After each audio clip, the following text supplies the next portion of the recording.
Hello guys, in today's video I'm gonna show you how to turn on autoplay gifs on your accounts on Telegram, easy and quick.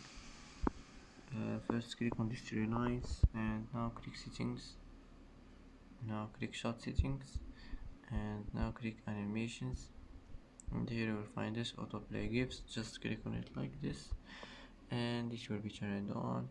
And that's it for today. That's how to turn on autoplay gifs on your account, easy and quick. And that's it for today. And that's it for today's video. If you like this video, don't forget to like and don't forget to subscribe. I hope this video is helpful for you, and thanks for watching until the end, and see you in the next video.